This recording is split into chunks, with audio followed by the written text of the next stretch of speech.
நம்ம எல்லாருமே முதலீடு பத்தி ஒரு விஷயத்த திரும்ப திரும்ப கேட்டிருப்போம். அதாவது உங்க வயசை வச்சுதான் நீங்க எவ்ளோ ஸ்டாக்ஸ்ல இன்வெஸ்ட் பண்ணணும்னு ஒரு ரூல் இருக்கு. ஆனா இந்த ரொம்ப பிரபலமான ரூலை நிஜமாவே இன்வெஸ்டர்ஸ் ஃபாலோ பண்றாங்களா? வாங்க டேட்டாவை வச்சு இது உண்மையா இல்லையான்னு பார்க்கலாம். சரி, முதல்ல நாம அடிக்கடி கேள்விப்படுற அந்த ஒரு கோல்டன் ரூல்ல இருந்து ஆரம்பிக்கலாம். இது நிறைய ஃபைனான்ஷியல் அட்வைசர்ஸ் சொல்ற ஒரு ஸ்ட்ராட்டஜி. இதோட ஐடியா ரொம்ப சிம்பிள். உங்களுக்கு வயசு அதிகமாக அதிகமாக நீங்க எடுக்கிற ரிஸ்க் கம்மியாகணும். அதாவது ஸ்டாக்ஸ்ல போடுற பணத்தை குறைச்சிட்டு பாண்ட்ஸ் மாதிரி பாதுகாப்பான இடங்கள்ல பணத்தை போடணும். சொல்லப்போனா ஒரு 30 வயசுக்காரர் தான் போர்ட்ஃபோலியோல 70% ஸ்டாக்ஸ்ல வச்சுக்கலாம். ஆனா அதே ஒரு 70 வயசுக்காரர் 30% தான் வச்சுக்கணும். கேக்குறதுக்கு ரொம்ப சிம்பிளா லாஜிக்கலா இருக்கு இல்லையா? ஆனா நிஜத்துல இன்வெஸ்டர்ஸ் இந்த ரூலை ஃபாலோ பண்றாங்களா? எக்ஸ்பர்ட் சொல்றதுக்கும் மக்கள் நிஜமா செய்யறதுக்கும் என்ன வித்தியாசம்னு பாக்குறது ரொம்ப முக்கியம். இதுக்கு பதில் பெரிய பெரிய டேட்டா செட்ஸ் எல்லாம் அனலைஸ் பண்ணி பார்த்ததுல ரொம்ப ஆச்சரியமா இருந்துச்சு. தெளிவான பதில் இல்ல, அவங்க ஃபாலோ பண்றதில்ல. இந்த ரூலுக்கும் மக்கள் நிஜமா பணத்தை போடுறதுக்கும் நடுவுல ஒரு பெரிய கேப் இருக்கு.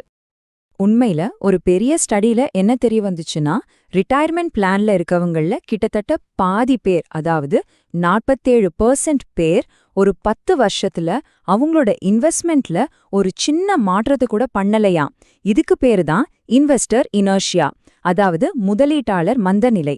இதுக்கு இது ஒரு சரியான உதாரணம். சரி, அப்போ நாம இந்த ரூலை ஃபாலோ பண்ணலன்னா இந்த அட்வைஸுக்கும் நம்மளோட உண்மையான பழக்கத்துக்கும் என்னதான் வித்தியாசம்?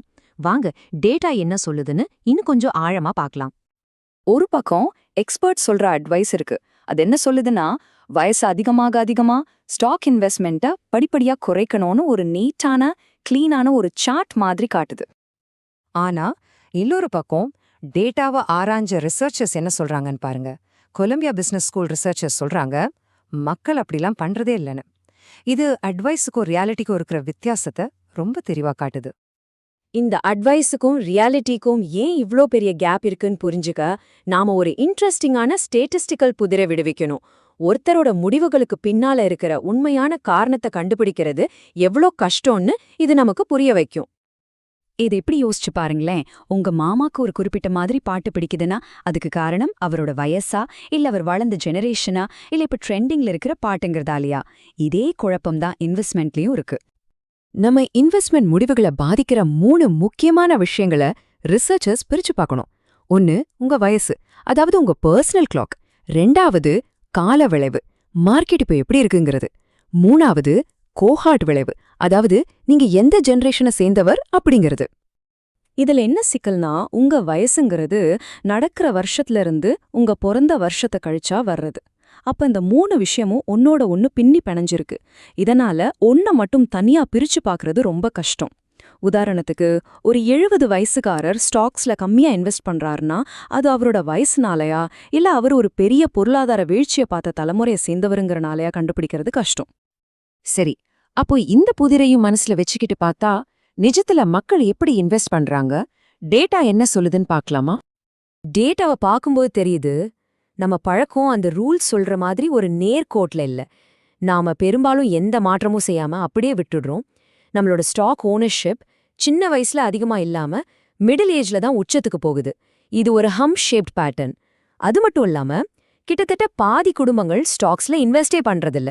இததான் ஸ்டாக் ஹோல்டிங் புதிர்னு சொல்றாங்க. அப்போ இந்த ரூல் வேஸ்டான்னு கேட்டா அப்படி இல்ல. இது என்ன சொல்லுதுன்னா, நாம அசெட் அலோகேஷனை பத்தி இன்னும் கொஞ்சம் ஆழமா யோசிக்கணும்னு தான்.